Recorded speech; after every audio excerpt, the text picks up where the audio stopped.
That was fun. That was fun. You'd think we practiced it. That was natural. After 300 and how many? 71 episodes? Mm-hmm. We should pretty much have it down by now. How did it feel? Does it feel... You're like, Good. this one feel... I'm like, this? Great. I love every single second of it. Keep it coming. Do you really? Oh my gosh, yes. I wanted to ask you that when I was awaiting your arrival, because I get real anxious on recording days. Oh, me too. Oh, okay. That's what I wanted to know. Yeah. Why do you, though?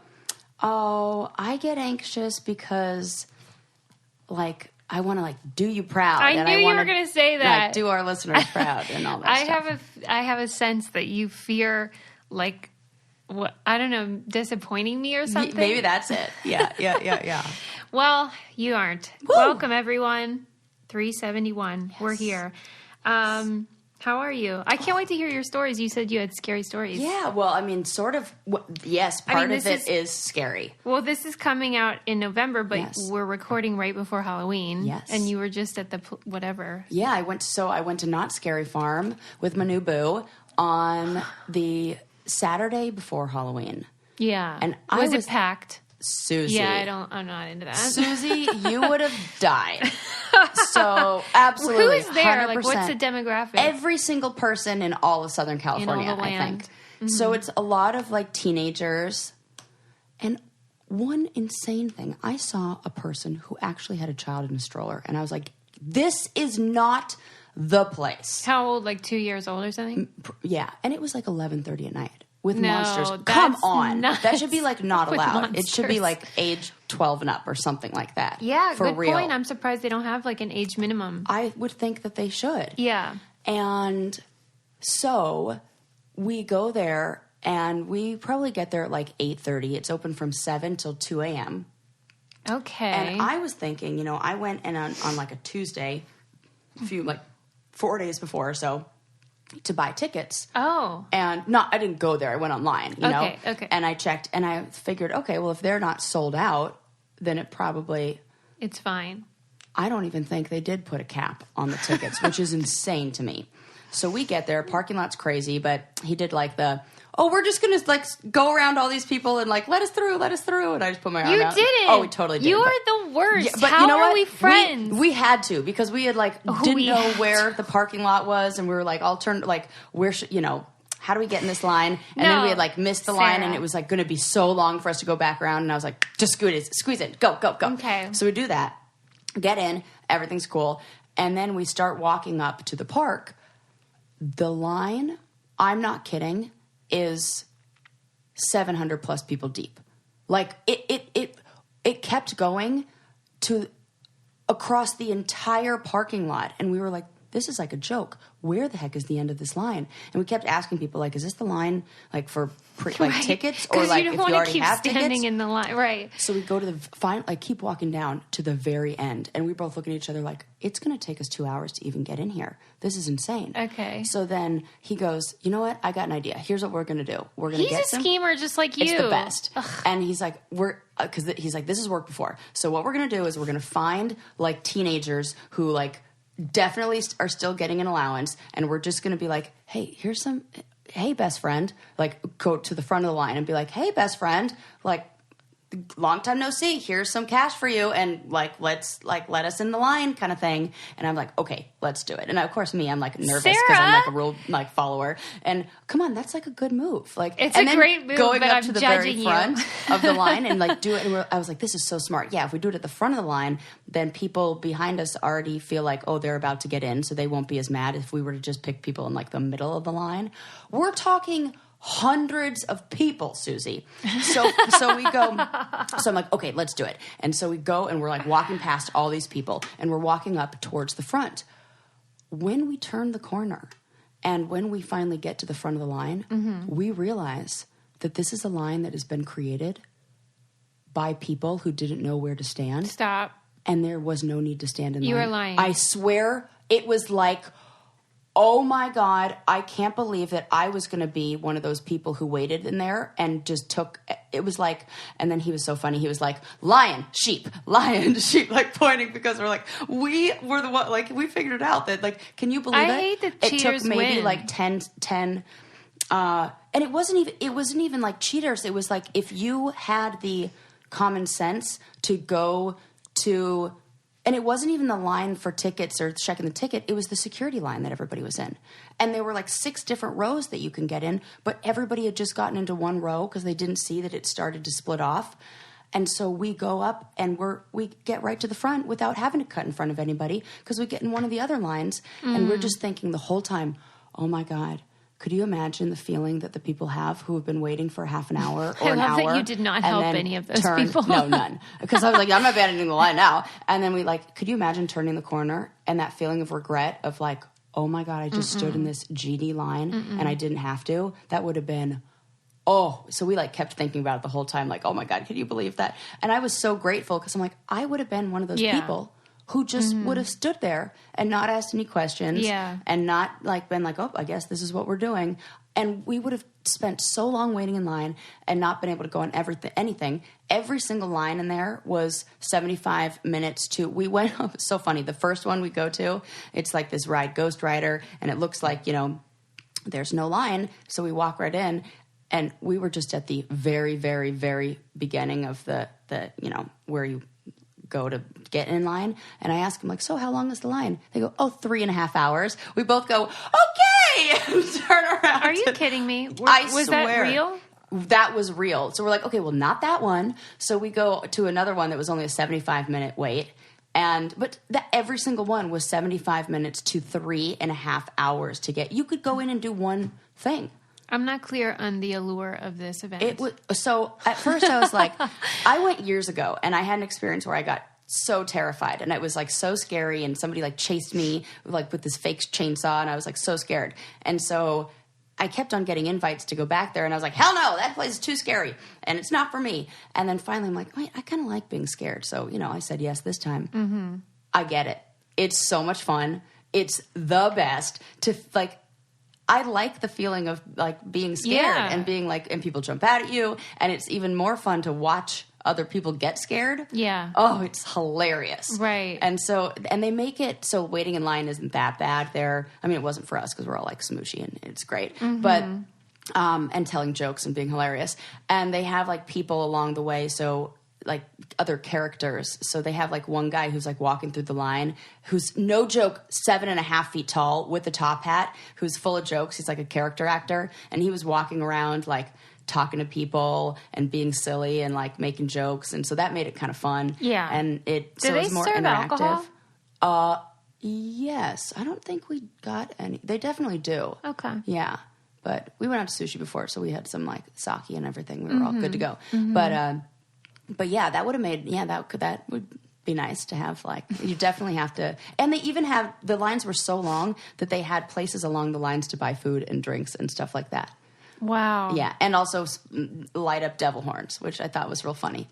That you would wear? Yeah. Yeah. Like, I thought it was real interesting to be at a theme park that didn't have all of the merchandise like Disneyland. And it was nice. It was like, I feel like we're just here for fun. For fun, not for like buying shit. Yeah. So I liked that. And we went on one maze that was a witch theme. Like, it's Sarah Marshall and like she's the witch who's like, ooh, evil, spooky in the forest. And they had these cool characters like dressed up as trees. And I went in like, there were these girls who were outside while we were in line and they were like screaming and backed into a corner and like, I'm rolling my eyes like, oh, girls, like, control yourself. Yeah. You're fine. Yeah. We got in there.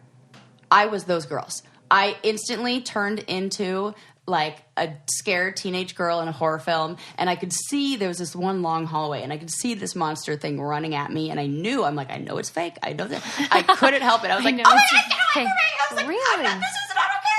Like, ran away. I can picture this. And it was so fun to like be like that, and he's behind me like cracking up because I'm like jumping like crazy. Yeah.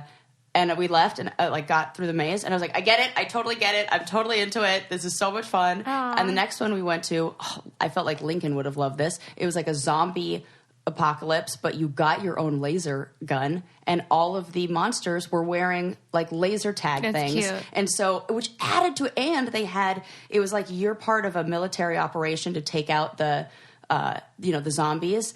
And they have people like dressed in military gear who are like your commanding officers who go, okay, this is your squad. Line up shoulder to shoulder. Come on, go, go, go. And they're like, it makes you feel like the extra layer of panic when they're like, stay together, and I was like, oh my God, okay. And they're like crouching, and you have to like crawl through this thing. And like, I was like revved up, and it was so much fun.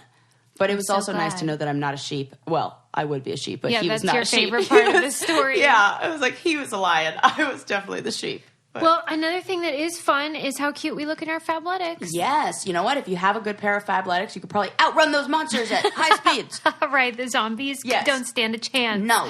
Fabletics is so cute. We love their stuff. It's athleisure, but really could wear it kind of anywhere. That's how it is now. Yes. Don't have to work out. I don't pressure you. Whatever. Live your life. They're really high quality, but they're priced affordably, which I'm freaking into. Kate Hudson, you've done it again, creating fashionable on-trend workout clothing at a great price point. And their mantra is live your passion, which Sarah is clearly doing. Yes. Every damn day. I totally am. And they love us, and they love you, our listeners, and they have a deal for you. You can get 2 pairs of their leggings. Did you see mine in that cute picture? Yes, I commented on them. For only $24. It's a $99 value as a VIP, and you have to use our special link, which is fabletics.com/braincandy. And let me say it again, just so you remember. You get 2 pairs of leggings for $24. It's a $99 value when you sign up for the VIP program. Fabletics.com/braincandy. Take advantage of the deal. And there's free shipping on orders over $49. International shipping is available. And there's no commitment when you purchase your first order. Look cute and be all athleisurely wonderful with Fabletics. Yes. I love it. I'm glad that you had fun. Mm-hmm. When are we talking about this boo, or is he like a mystery boo right now? No, we're talking about him. I gave him the whole rundown of like, here's what's going to happen. As soon as I tag you in something, how do you feel about it? He's like, oh yeah, it's fine. Bring it on. And we were out the other night, and somebody like recognized me, and like they came over and were real nice and took photos, and he's like, I'll take, and it was real sweet. He's like, oh, that was so cool. He's like, that was. Oh, that'll wear off. Yeah, right. That's what I told him. I was like, you're going to be bored of them in a little bit. So, yeah. Okay. Yeah, I was saying to Adam how whenever I got divorced and then whenever Adam and I started dating, I don't think I tagged him or like posted anything with him for about a year. Wow. Yeah, like a long, long time. Oh my God. And so I was like, wow, she is not kidding around, which I don't think there's a right way. Right. You just do what feels good. And I just feel like, oh my God, he's so cute. I'm like, look, everybody. Look what I did. Look what I have. Look what I have. And our story is it was so funny when we were in the park, like one of that guy with the big tall top hat, he came over and he was like, had this whole joke about like, now, why would you be with a guy like him when you could be with a tall guy like me? And then after he left, I feel like I should just say his name. His name's Ren. Yeah. And he was like, when he started going into like, why would you be with a tall guy like me? I wanted to be like, well, you have to hear our story. It's so cute. We've got like the best. We were both laughing. Like this guy had to engage you. Yeah. Oh Lord. And we were like, no, stay. Listen to our story. I'll tell you exactly why we're together because let me tell you how cute it is. It is cute. Yeah, we met at summer camp. Yeah. Years and years ago. And let me crack open a DC for this moment. Yeah. Yeah, aren't you glad it's not one of her Tinder weirdos? Yeah, no Tinder weirdos. That's nice. I said adios to all of them and gave him like it had to, She had a speech and I prepared. said, I'm not going to do that like ghosting thing. I'm going to be upfront and be like, here's the deal. I met somebody. It's getting more serious, and I had fun with you, but moving on. Wow. And they were all real nice. Yeah. Yeah. That's a nice way to do it. So I feel like you got to, because you can't just like leave them high and dry, and that would make me feel not so good. Yeah. And, anybody you meet, you're like, okay, great. I want you to, be happy or whatevs. Yeah. So yeah. And that's, what else was I talking about? You were now I'm distracted. I've like forgotten. That's like the first time that ever happened. I know. It kind of is. No. I was like, wait, Well, you were saying how you met. Oh, yeah. So we went to summer camp together, and he's a little younger than me. So it's like before I was like in this, director or counselor position, and he's like the younger counselor. And at one point he was a camper when I like just started as a counselor. So I've like watched, we've kind of both watched each other like grow up and this whole thing. And I just remember thinking back like when he was younger and thinking like, man, I can't wait to see like what cool stuff he does in his life. And then, like my friends from camp kept on like kind of encouraging it because I was like, what do you think about like Ren? Like I feel like I want to see like what he's up to. And so I sent him a message on Instagram, and like a few days later we were going out to dinner, and it was like so much fun and like the best. Yeah, like a good fit. Yeah, and like no time had passed. Yes. Oh yeah, and that's the best. And it's fun like when you meet somebody from the past, like because we're very comfortable together and we have this whole shared history, but we didn't really know details about like each other's lives, and like family and, all that fun stuff. So it's like you're really curious and excited to learn, but then really comfortable with the person. And he's just like the sweetest and the best. And yeah. And you don't feel like any weirdness. No, not the opposite. What about because you're in the public eye, and when you get a divorce and then everyone's watching, do you feel pressure? At first I did a little bit of like maybe there should be a specific time, like I'm supposed to, whatever. But after really looking at it, it's been like a real like long time since, first got separated. And then I was talking to other friends, and they're like, who cares? Who makes these time schedules? And, I have other friends that, met the person that they're married to now 3 months after they got a divorce. And it was like, yeah, I did. Well, yeah. Yeah. So, and I didn't want to put, like, it would be so sad if I said, no, I need to be single for this amount of time, and I, like, let something that was, like, so wonderful kind of, like, go because of some, I just saw, like, let norms. me see if I can pull it up. My friend Jonathan Merritt, he's a writer, but he is, I guess, what I would consider one of the evangelical minds of our time. And he did a post today that said, my friends often say something like this: I'm not ready for a relationship. I need to learn to love myself first. He said, unfortunately, all the best research on relationships tells us this is nonsense. We become our true selves through relationship, not in isolation. I like that. I do too. Because it gives us like something to reflect, like kind of a reflection of. It helps you grow. Yes. Yeah. And one thing that I've really made an important, like a conscious effort to do is just be really open with how I feel and talk about it, and things like even embarrassing stuff that where I'm like, oh my God, I'm so nervous. Whatever it is, like to just talk about that and kind of be vulnerable, and it allows the other person to be like that. And then all those things that you're anxious and nervous about kind of go away. Yeah. And you can just enjoy the other person and being together and all that fun stuff without thinking like, oh my God, what are they thinking? What are they thinking? Because like, what do you have to lose? Yeah. Knowing more information is always good. Do you think he's freaked out that you were married? Because I know Adam didn't love that, of course. I mean, I'm sure nobody would like love it. Yeah. But, he did a real good job of saying like, are you ready? Are you like, is this all good? And, kind of like good. Checking in. And so, yeah, I like that. Well, now I got to meet him. Yeah, definitely.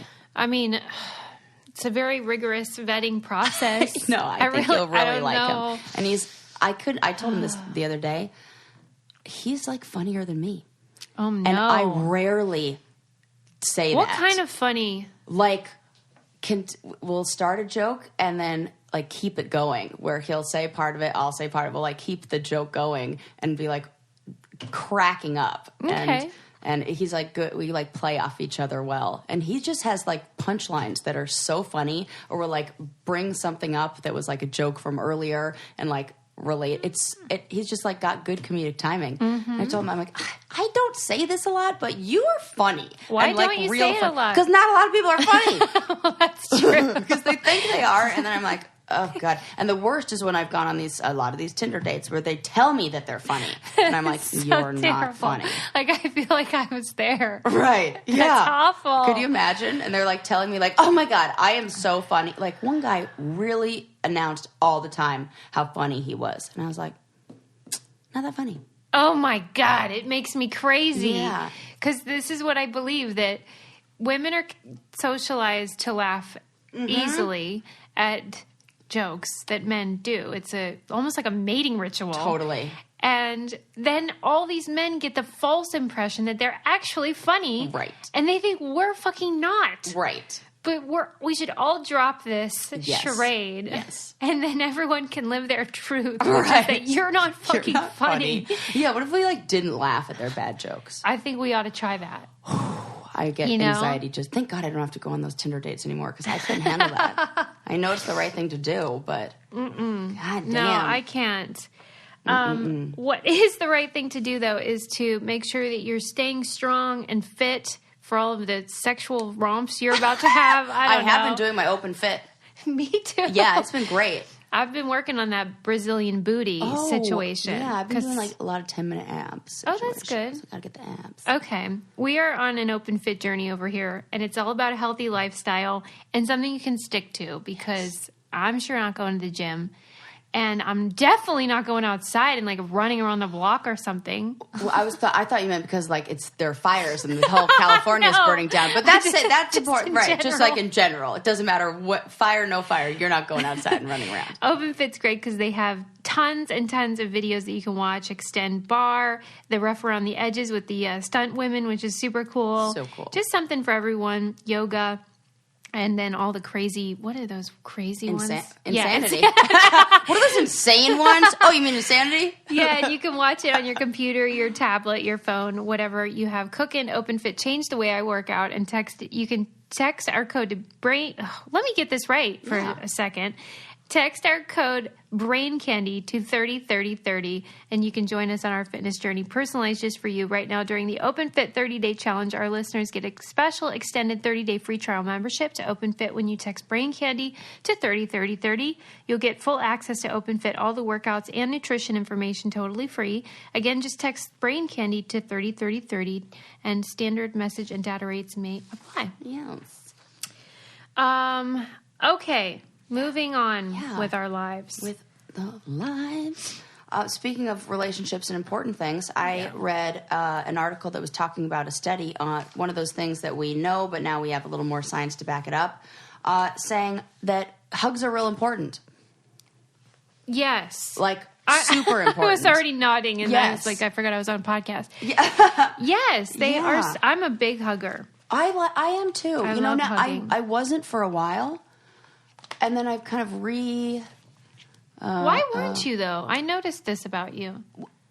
That you weren't. Yeah. Really I think it was almost the same as starting a phone call. I don't know how to end it. I don't know. That's right. Yeah, you did say that. You don't know where to put parts of your body. Yeah, I don't know where my hands goes. And so once I got over that, and I was like, it's just hug somebody. And it feels really good. Mm-hmm. And so they were saying, it was 404 adults who were studied over 14 days regarding health, conflicts, and how they felt emotionally, either positive or negative, whether they received a hug. Mm-hmm. And they said people who had received a hug during the day had less interpersonal conflict and reported feeling more positive with less severe negative reactions on those days. Just from a hug. That makes me happy. Yes. Of course, it did also say that it showed evidence that hugging may favorably influence the rate of infections from a cold as well as symptoms. Well, so it's see. Wash your hands before you hug somebody or whatever.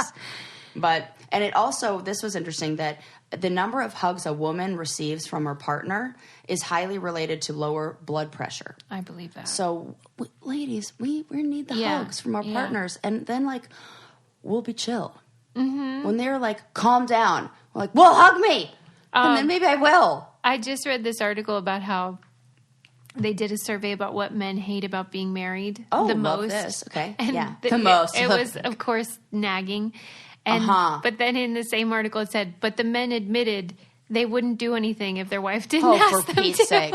Well, I read in my one of the couples classes I took, they said the number one cited reason for men of why they want to get divorced is nagging, and the number one for women is men not listening. Right. So it's we have a problem here. Solution.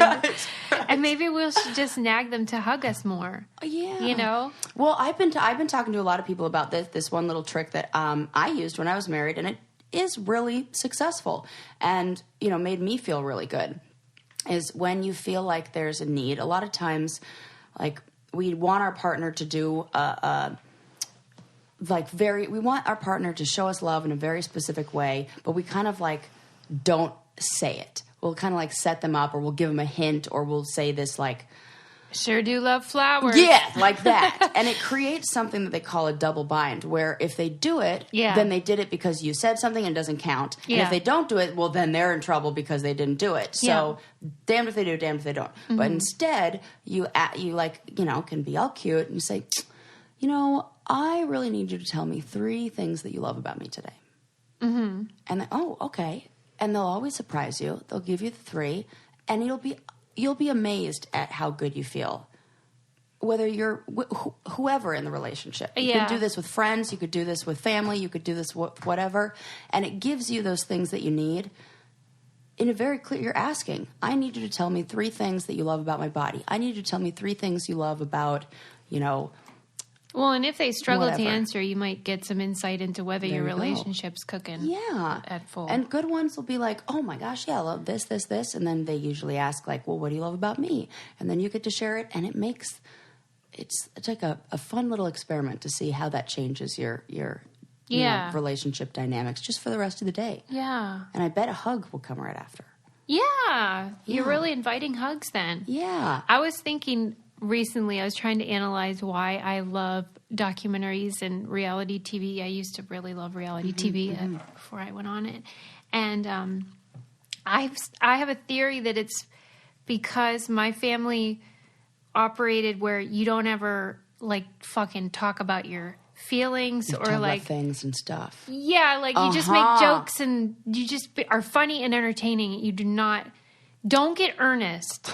And I still hate when people get sincere sometimes. Yeah, you do get uncomfortable when I try to do it to you. Okay. You're like, okay, I get it. We're friends. Sometimes. But I was thinking about how we did not touch. Like, there was no touching in my household. But I really love hugs. Yeah. So at least I've overcome. I broke the cycle. Oh, my gosh. It was like the opposite. My mom was like, hug. Smothery. Oh, right. And then she would do what she called love taps, which is like where she like hugs us so hard. She's like going to, you know, and then she'd be like, I love you, and would like punch us in the arm.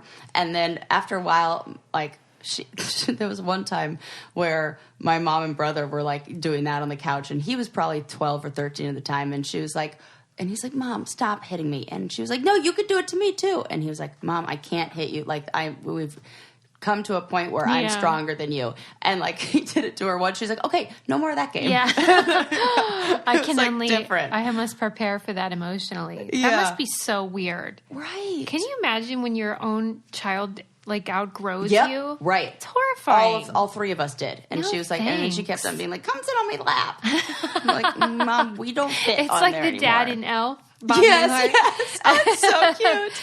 Right. Yeah. How weird that must be. Oh, that's real I'm funny. not emotionally ready for that. Yeah. But it's not that far away. Oh, my God. It does not take long. And that school picture of Lincoln, because now I have it up in my little like office, and he looks like a big kid now. And I can see... Like, I can see it, and it's like I don't want to look at the picture because I'm like, no, that's like I can see you growing up. I think it's funny how when you're an only child, sort of baby stuff lasts longer because there's nobody to then take over the baby behavior. Yeah. And so he still has a lot of that, and he refers to us as Mama and Dada. I love that. And he's fucking 8. Yeah, but that's fine. And he said to me last night in bed, he's like, I love you, Mama. And I said, I almost bought a ring that I saw that said, I love you, Mama, on it, because that's what you always say. And he's like, I'm the only person I know that calls their mom and dad Mama and Dada. And I'm like, and I hope you never stop. Yeah. But like, I like that he's aware of it, but he'll still do it. Yeah. It's really innocent. And it's also a cultural thing, too, because my friends who speak Spanish, all of their kids call Mom, Mama. That makes sense. And so when he has a Spanish-speaking nanny, it would make sense. It's reinforced. Yeah, good point. Yeah. I love totally it. Fine with that. It's so sweet. It's the sweetest. I want to keep him innocent as long as I can. He had the cutest little moment the other night when we all went out to dinner, and he didn't want to wear the shirt he was wearing. He was like, that was It was the sweetest moment. I was like, I am so happy I just witnessed it. It was so cute because he was like, do you remember exactly what he said? No, but it was like when you put a shirt on a dog yes. and they are just so upset and they want it off. Yeah, and he was like, and you're like, Link, what can we do to make you feel better? And he's like, I just don't want to wear this shirt. And I was like, okay, bud, like, I think you said, like, we'll find a different shirt. Like, what's wrong with it? He goes, it doesn't even fit me. And like, he's like, so upset. It's like, I don't want to wear this shirt ever. And he just said that, and it was so real, like that he felt like he was like trapped in owning this shirt. And you're like, we'll get rid of the shirt, buddy. Like, what do you want to? Here's another shirt. And after you put him up, he's like, I don't know why I was so dramatic. I'm okay. I'm fine. Because I think in his like little kid mind, like parents, like this is what you wear, and he's like, he was like, I never want to wear this shirt again. Like I get to see like the panic on his face, and like then the relief that came over when you told him, you don't have to wear the goddamn shirt. We'll get rid of the shirt. I said, I'll burn it. Yeah, I don't care. Yes. Well, if you need a new shirt, I have a solution for you. ModCloth. Hello, it's fall. You need new clothes. You need them to be super cute. And they have the best cute fall clothes. Cute fall clothes. If you're a teacher, this is like, I feel like it's perfect for that style. That's true. They do have like a lot of cardigans. Yeah, and I love it. Yeah, I got a black cardigan. And it's just good for like layering and getting everything you need for the season. And I just love the inclusive sizing. They have XXS all the way up to 4X, including like models that are size inclusive, which I love. But in addition to those other things that you would wear every day, they also have really cute party looks that you could get for your holiday parties and stuff. You're always going to be looking for something adorable to wear. And this is a great option because they're affordable and they have beautiful velvet stuff and really festive items. So they wanted to give you guys a deal, but you have to hurry because this offer is only valid for a limited time. To get 15% off your purchase of $100 or more, go to modcloth.com and enter code BRAINCANDY at checkout. Again, the offer is only valid for a limited time, and you can get 15% off your purchase of $100 or more by going to modcloth.com. That's modcloth.com, and using our code BRAINCANDY at checkout. Yeah. All okay, right. so speaking of documentaries, I had kind of an interesting experience, and I wanted to see what your thoughts on it. What was it? What? I'm dying. Oh, gosh, I love it. You're like hanging on every word. I'm wondering if we watched the same one. Well, it wasn't a new one that I watched, even though I have watched a few, so hold that thought. Put a pin in that. Okay. But so Ren and I were talking about how, we both really love documentaries, and like we had a free Sunday together. We're like, let's hang out and watch documentaries. And there was one, he used to be a graphic designer. So I'm like, have you seen Helvetica?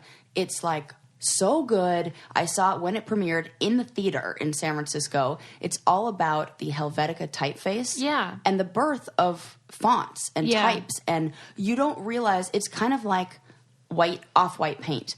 You don't even realize that it's there, but then as soon as you start looking for it, it's all you see, and you realize it's everywhere. Yeah. And so it's all about like what that does to us, what it did to change the design world, what it did to change advertising, how it conveys a message, all this cool stuff. And in my mind, I'm like, this is the coolest documentary. And then he was telling me that one of his other friends said, oh, you have to see it because you think I've heard it's that so it's really boring, good. but that how can a documentary on a font be that interesting? But it is. Well, we sat down and watched it. It was done in 2007. I don't know what I think is like the bar for what's a good documentary has changed because it was kind of boring. No. I mean, it wasn't like boring because like I hadn't seen it. I'd forgotten so much about it. And there were funny parts and there were interesting parts and everything. Oh my but God. I'd give it like 6 out of 10, 7 out of 10 as far as like, and before in my mind, 10 out of 10. So what happened there? Right. I see what you're saying, that there are so many more documentaries now. Yeah. That the standards have changed. And even after 3 Identical Strangers, the font's everywhere. Got it. Like, I'm choking on my DC. And then I felt like I had to be like apologetic about it. I was like, don't think that this is like my bar for documentaries is like higher than this. And like, this isn't like, there are better ones. Oh my God, because you're proselytizing it to him. That's a nightmare. And then we watch it and it's like, And he's like, great, Sarah. Now he thinks he has to sit around watching documentaries about typeface. Exactly. So I'm like, hey, don't think this. I'm like way more interesting than that. I promise. No. And, feel like I had to no, here's another one. Here's another one to watch or whatever. So I'm like, is that what happened? Is like the documentaries? Because we're talking 12 years. Think about how maybe just the documentary, you changed and the genre changed, Sarah. Maybe, You've come a long way. Yeah. You went to grad school. Your palate changed. Your intellectual palate probably changed. Maybe. It takes more to stimulate you. I swear that's why we're ruined after doing the challenge. Oh, Because for sure. what causes adrenaline now is only toxic, terrible behavior. Well, don't worry. Go to Not Scary Farm, and you'll feel great. Because I think that was a little bit of that. I was like, oh, dang, this is like a rush that I didn't even used to get. I haven't had an opportunity to feel like that kind of adrenaline rush. The only time I get that is when I'm doing something I absolutely should not be doing. It's terrible. Oh, that's true. Yeah, so maybe that's part of it. And then, the documentaries have come so far. Totally. Which I'm thrilled about. Yep, and I really realized that. So, careful to recommend ones that were done a long time ago because they might be boring as hell now. That's a really good insight. Thanks. I as soon as we finished watching it, I was like, I got to write this down because this is definitely a talking point. Yeah. Yeah. Well, did you then watch Tell Me Who I Am? Oh, people keep telling me. I saw the trailer for it. Yeah. I watched the trailer, and it was later at night, and I did not want to fall asleep at the end of that, and come on here and you'd be like, well, did you see the end? And be like, no, I fell asleep. So yeah, that's the right thing to do. Set up the premise though because this is fascinating. It's in the same vein of Three Identical Strangers. Mm-hmm. It's on Netflix, and it's about twin brothers one of whom had a traumatic brain injury and forgot who he was. Mm-hmm. And then it was the other twin's job to sort of teach him, A, how to be a person, and B, who he was before the accident. But they have a darker past than the amnesia guy realized. Mm-hmm. And so it was sort of dealing with the question of what do you tell? Yeah. And what's a secret worth keeping? Oh, my God. And what's worse, keeping a secret from someone or having to tell them this terrible truth about their life. They then have to reprocess and, Yeah. Oh, my God. It just gives me... Because is there a right answer? Do you feel that at the end of the movie? You feel what is the right answer? Yeah. Still. That's hard. Because it's as you said earlier about you can't win. You can't win. There's not a perfect solution. Right. Either way, there's pain. It's almost like pick your poison. Yeah. But it was gripping, and it was done in 3 acts. So it was the first act was about the accident, and then the second act was about the other twin and how he dealt with it. And then the third act is the first time we see them on screen together. Mm. And they are having a conversation about that they'd never had before. Oh, my God! On camera. See, because now it's documentary. People know... Yeah, prepare to be shocked or whatever. And it's not archival footage or whatever they call that. It's more we're capturing. It's reality TV and documentaries kind of merged. Yeah, into this and it's thing. who borrowed what. Correct. Because documentaries existed before our shows. Uh-huh. And then we bastardized the whole thing. And then they kind of took it on. Oh, we'll take a little bit of that for ourselves. Interesting. Yeah. It was great watching, gripping, very emotional, very dark. The only complaint I have is that I was left with so many questions still that you can't really get the answers to. Right. Where I'm like, well, wait, what? What about this, this, and this? But, it's still worth watching. Yeah. You should. But it's trigger warning. It's about, abuse. Yeah. And so... Right. That can be difficult for some people. Whew. A lot of brainiacs have watched it, though. Yeah, and I keep getting oh my gosh, you need to watch this. This is right up your alley. Since you haven't seen it, what is your sort of thing about whether you would keep that secret? If you were the twin that had to inform the other one, and you had a dark secret. I would probably talk about, maybe talk around it, or I wouldn't probably make it as severe as it really was. It might be But it also would probably depend on how that trauma was still affecting me. And if I had really processed it and moved forward and healed and recognized because there is something about knowing that you've survived something that builds resilience and makes you strong, and to go, okay, well, this was our childhood. It was like this, but look at how we survived that. Maybe I would frame it differently. And I won't spoil anything, but the one who did not have the injury, he later revealed that the amnesia of the other twin almost gave him a freedom to erase. Yeah. Like maybe we could start from a clean slate, even though he still remembered. Yeah. And I can see how you might think like, okay, I can put this away and never ever talk about it again. Yeah. But is that in that? I wouldn't want to do that. Experience is not healing. As like stashing it away. We talked in a few episodes ago about the importance of sharing emotions, the importance of talking about that, because if we don't, then it creates those anxiety feelings or those depression feelings, and then the symptoms of those turn into, wreak havoc on our body that turn into the disease later. And so not just kind of like sweeping things under the rug for forever just makes everything under your rug really dirty. Yeah. And eventually you step on the rug and all the dirt comes flying out. Mm-hmm. And that's kind of what I think happens if you sweep, and don't ever look at it. Because all those families who are like, nope, we don't talk about this. We just don't do that.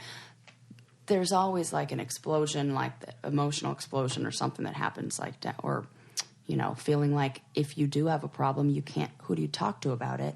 Because that's not what we do in our family. Well, and usually the person that benefits the most from that arrangement is the predator. Yeah, or the no joke. Person who did the terrible thing. I mean, my family tried to pull that one on me when, I wanted to kind of reach out and maybe make a connection with my family that wasn't my dad, but my dad's side, because, they're still my family.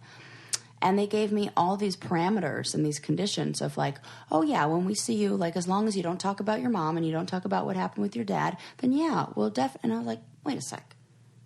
I'm doing you guys asked me to join you and you wanted to reach out to me, and now you're saying, yes, we'd like you in our family, but only if you talk about these very specific things, and so that we can feel okay. Mm-hmm. Not you. You still have to deal with all of your emotional shit, and you still have to hold on to all those, not so secrets anymore, but family secrets, and you have to deal with those emotions. But we're gonna just no. Right. And I was like, thanks, but no thanks. Yeah. End of the relationship. When I think that's a very common thing that families do. Yeah. Where they want to place limits on how honest you can be or how open you can be, and that's not ideal. No. For thriving. No. Right? Family secrets never help anybody, but like you said, the perpetrator who we're like... Yeah, it tends to benefit the wrong person. Totally. Oh, God. But it makes great documentaries. Yes. Oh, my God. It does. So good. Because it's a very human experience, and we can relate on very small levels of this extreme example. Mm-hmm.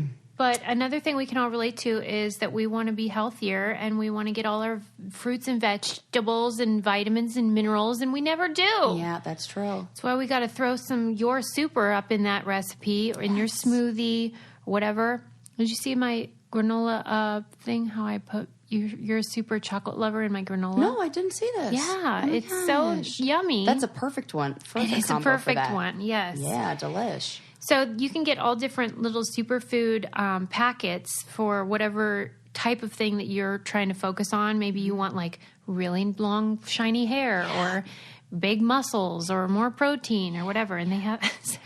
I want all those. Yeah. All of it. Give me the combo pack. They're made from naturally dried organic whole foods and superfoods, nothing else. They taste yummy, and they're great to put into any recipe or in your smoothie or whatever. It's just a nice way to get a little bit more of the good stuff that you might be missing otherwise. And they really have a transparent supply chain, so that's nice because you can know all their farmers and where the heck everything's coming from. I love that. Get the cleanest superfood and plant protein mixes at yoursuper.com. That's YOUR super.com. Get 15% off your order when you use code BRAINCANDY at checkout. Just go to yoursuper.com and don't forget to get 15% off with our promo code BRAINCANDY at checkout. Mm-hmm. Do it! I'm thinking it'd be good in oatmeal. I was thinking that too. Adam's been eating oatmeal. I've been eating oatmeal. That's Me and Adam cute. are always the same. What flavor do you do? No flavor. I like to mix in different stuff. Like syrup or something? Well, whatever I'm feeling that day. It's like plain. Yeah. And then sometimes I'll add banana and brown sugar and some walnuts, and sometimes I'll add some berries and a little maple syrup. Yeah. Really? Mix it up. But I don't like the steel cut ones. I tried. That was a mistake to buy. Why? It feels like it's like mushy. Oh. You know, they're like it's more like ground down like powder. It almost feels like that cream of wheat kind of thing. Yeah, I like that texture, Yeah. but it's not for everyone. No, I mean I like cream of wheat if it's cream of wheat. This is like halfway in You're between like, things. pick a side. Yeah, exactly. That's Steel what I'm like. cut. Pick a side, steel cut oats. Yeah, so that was a mistake to buy. So I have to go back and get the regular, not cut oats. I don't know. I feel heartier. Yeah, what do they cut with? Plastic? I think they're just not cut, Suze. Is that true? Yeah, They're just oats. just oats. Yeah, why are they cutting them up? I don't know. Then everybody's like, I feel like, maybe, I don't know. Those seem like the healthier one, but I don't know why. Like, Wait, I want to tell you about this guy that I don't like, and you have to tell me your opinion. yeah, I love that.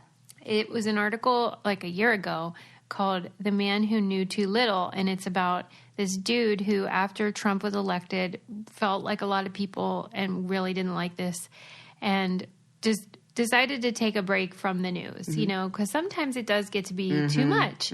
And so he avoided it, and then he was like hooked on this life of No news. nothing. Yeah. And so he now lives on this sort of farm house, and does not read the news, listen to the radio, and anybody that he talks to is on like an embargo. You cannot mention anything. He doesn't know anything that's happened since Trump was elected at all. What are your thoughts? I mean, what did they call it? Like blind ignorance or something like that? Like, Willful? Willful, yes. So it's almost like if you knew that you lived in a house that was really dirty and you're like, I'm just going to not clean it and ignore the dirt and all this stuff, eventually you will start, no matter how much you ignore it, you will start feeling the symptoms of whatever that environment is.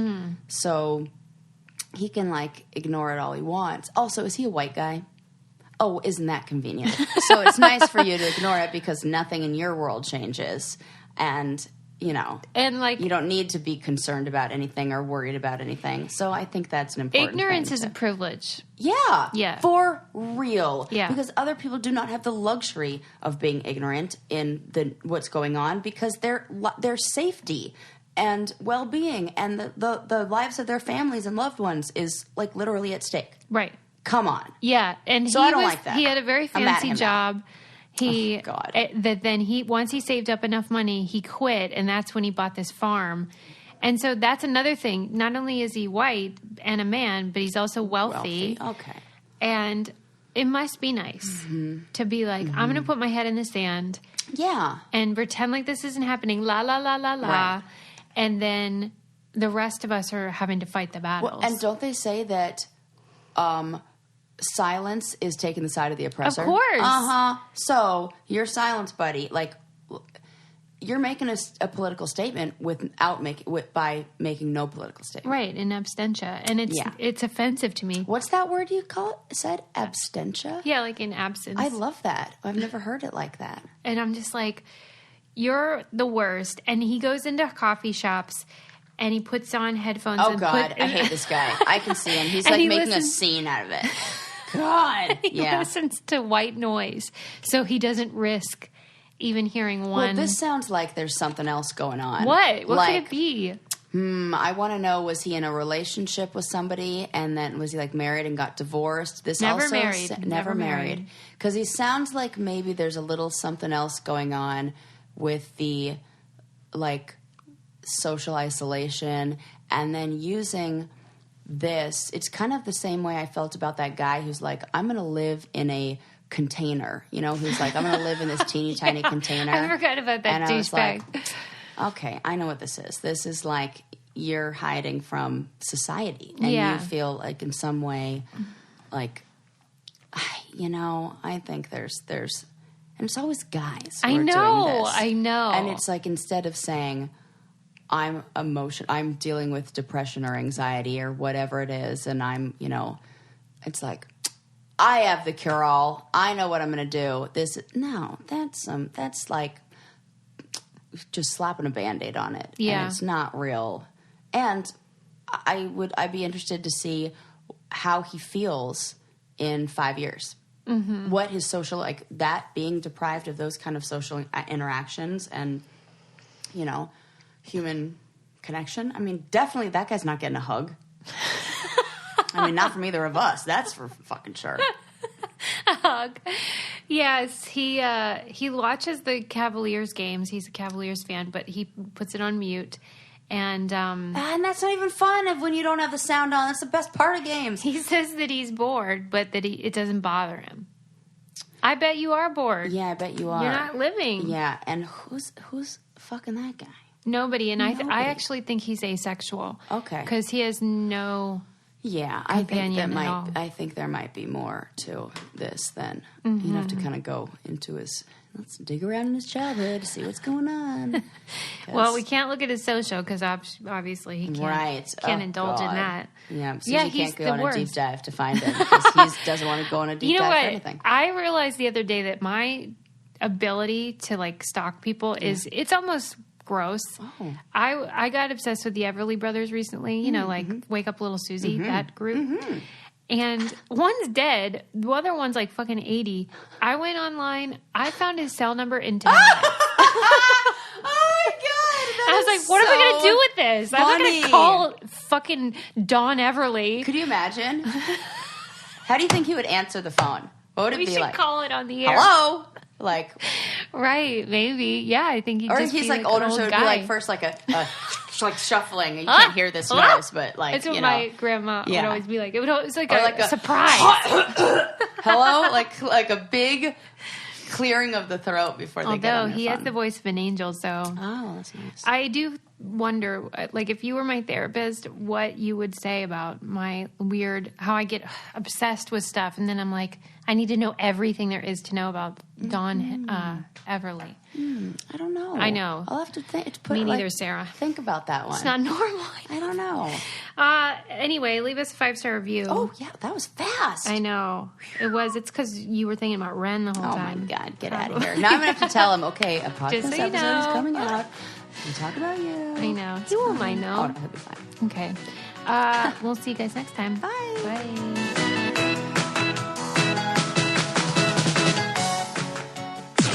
This podcast is brought to you by Wave Podcast Network. Check out all of our shows, including the Brain Candy Podcast, I Don't Get It, Coffee Convos, and Let's Talk About It.